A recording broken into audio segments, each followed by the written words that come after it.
ça va, Yann? Ça va pas mal. Il bouge, garçon. Pas mal. Au début, j'étais un petit peu interloqué. Oui, moi aussi, c'est pas moi. Tiens, il a un petit peu du Martinet. Ouais. Et puis finalement, quand on vous retrouve, on dit... Mais lui. Oui, c'est lui, bien sûr. Alors, pour parler d'une nouveauté qui ne va pas faire plaisir à tout le monde.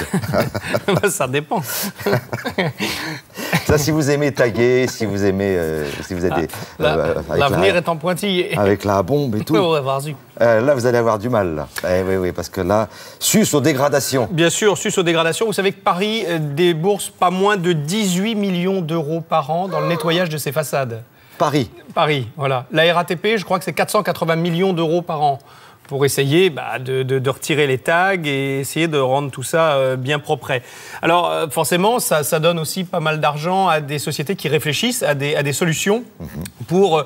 vous avez déjà vu, notamment, quand on retire des tags, des fois, il reste un spectre. C'est-à-dire que la façade n'a plus la même couleur parce qu'on a tout enlevé. On a retiré, effectivement, le tag, mais on a retiré aussi... le magasin. Oui, mais la pierre est détériorée. Oui, je vois ce que vous voulez dire, il s'agit de monuments historiques, on ne peut pas le faire, bien sûr. Donc, il y a des formules. Et en fait, on s'aperçoit que tous les monuments, toutes les façades doivent être d'abord traitées. Et une fois qu'elles sont traitées d'abord, le tag ne tiendra pas ensuite. Voilà. Donc on a trouvé une solution, alors, il y a pas mal de solutions et qui en plus est anti-pollution et hydrofuge. Donc c'est-à-dire que ça va permettre à la pierre de rester propre tout le temps. Alors on a fait plusieurs tests pour vous. Vous allez regarder le reportage et vous allez voir que ça marche, que c'est vraiment très efficace.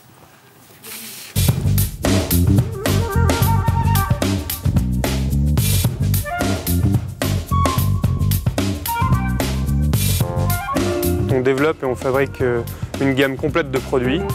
Notre spécialité seront les produits de protection. C'est les produits qui ont des propriétés hydrofuges, donc qui protègent contre l'eau, oléofuges qui protègent contre la graisse et les pollutions, et anti-graffiti, donc qui protègent contre les graffitis.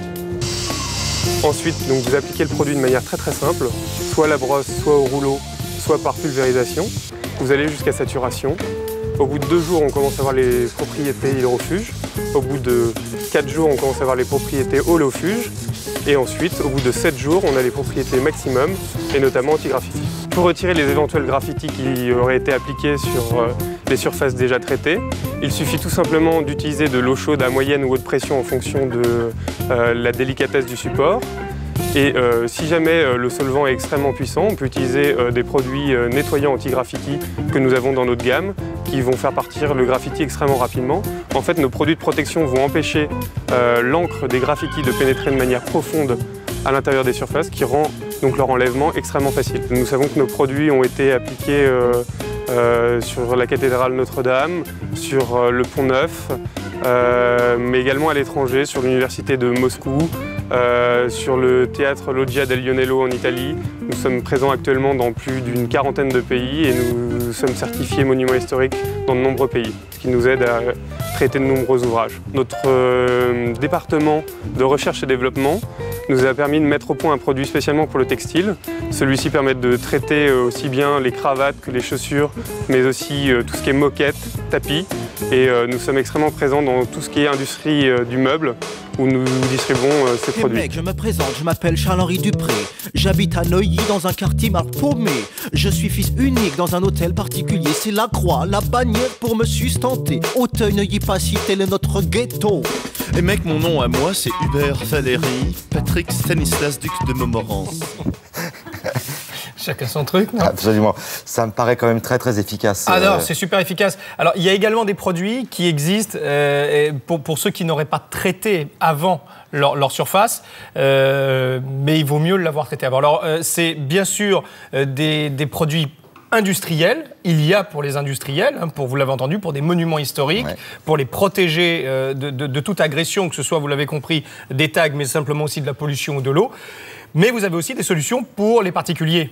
Voilà. Pour les chemises, pour tout. Non, pour nos murs à nous, pour nos maisons. Oui, bien sûr. Oui. Et l'avantage, c'est qu'une fois que vous avez retiré, si jamais vous êtes tagué et que vous avez retiré, vous n'êtes pas obligé d'en remettre. Ça marche pour une centaine de fois. Ça que ton voisin peut venir taguer 100 fois et tu peux retirer à chaque fois, ça part vite. Tu vois, au bout de 100 fois, tu dis t'arrêtes maintenant et tu mets une gifle. D'accord. Donc c'est un produit qui permet de réutiliser, d'être réutilisé, quoi. On se moque de ma chemise parce qu'on me dit, toi, la tienne, il faudrait peut-être un peu la taguer.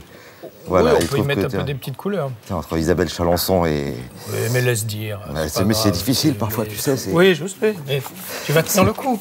C'est pas simple. Hein. Qu'est-ce qui s'est passé sur l'Ardoise, là? Qu'est-ce que vous me faites, là? Toutes les infos sur le site internet france2.fr, à la rubrique Nouveau, et vous aurez les coordonnées de cette société. Ça sert à rien de taguer les ardoises de l'émission. Hein.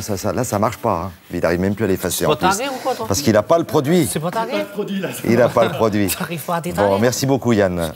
On va passer tout de suite à la revue de presse avec Alban Mikosi. Allez.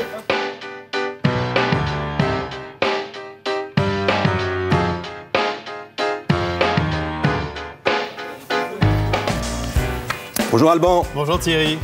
Bonjour à tous. Ça va bien? Ça va bien, merci beaucoup, sauf que je viens de casser mes lunettes. Enfin bon, c'est un détail, sans lunettes, je ne vois rien. C'est vrai? Là, ça va être compliqué. Là. Je vous soufflerai. S'il y a le moindre problème, je vous souffle. D'accord? On commence par quoi? Il y a en France métropolitaine près de 2 millions de